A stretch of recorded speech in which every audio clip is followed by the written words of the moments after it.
နာနဲ့ခင်းမှာကောင်းသောနာနဲ့ခင်းဖြစ်ဖို့အတွက်အရေးကြီးတယ်ပေါ့လူတိုင်းမှာကောင်းသောနာနဲ့ခင်းဖြစ်သလားလို့ဆိုမဖြစ်ဘူး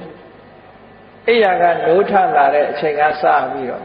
နှုတ်ခမ်းကြီးစူးလို့မျက်နှာကြီးအောက်တိုးတိုးနဲ့နေတဲ့ပုဂ္ဂိုလ်ဘယ်လိုလုပ်ကောင်းသောနာနဲ့ခင်းဖြစ်မဖြစ်ဘူးတောကတွေရင်ထဲမှာပူလောင်မှုတွေနဲ့စိုးရိမ်မှုတွေနဲ့နာနဲ့ခင်းတစ်ခုကိုဖြတ်တမ်းမဲ့ဆိုရင်ဘယ်လိုလုပ်ကောင်းသောနာနဲ့ခင်းဖြစ်အဲ့တော့ကောင်းသောနာနဲ့ခင်းဖြစ်ဖို့အတွက်စိတ်ချမ်းသာကိုယ်ချမ်းသာနဲ့ကိုယ်ရင်နဲ့နှလုံးထဲမှာအပြစ်ကင်းတဲ့သဘာဝတရားတွေဖြစ်အောင်လုပ်နိုင်မှကောင်းသောနာနဲ့ခင်းဆိုတာဖြစ်တယ်ဟော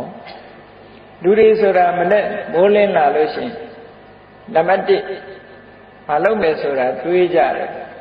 အာယုန်တစ်ခုပေါ်မှာတွေးကြတယ်စိတ်အလုံးလုံးတွေးပြီးရင်မလုပ်လဲပြောကြ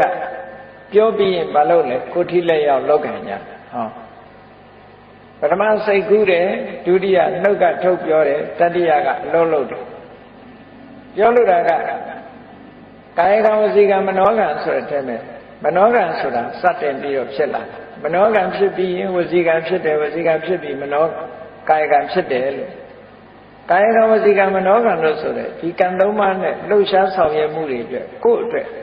ကောင်းကျိုးချမ်းသာကိုရစေနိုင်တဲ့အလုပ်တွေဖြစ်ပါမှကောင်းသောနာနဲ့ခင်းဖြစ်မယ်အဲ့ဒါလို့မဟုတ်ဘဲနဲ့နာနဲ့ခင်းဖြတ်သားတဲ့အခါမှာမကောင်းတဲ့စိတ်တွေမကောင်းတဲ့အတွေးတွေမကောင်းတဲ့အပြောတွေမကောင်းတဲ့အလုပ်တွေနဲ့ဖြတ်တန်းသွားပြီဆိုရင်ဒီနာနဲ့ခင်းဟာအယုတ်ဆိုးအကြီးတန်းပြီးကိုယ့်အတွက်အကျိုးမဲ့ဖြစ်စေနိုင်တဲ့နာနဲ့ခင်းကြီးဖြစ်သွားတာပေါ့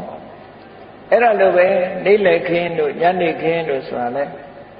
ကောင်းသောနေ့လည်ခင်းကောင်းသောညနေခင်းဖြစ်ဖို့လိုအပ်တယ်ပေါ့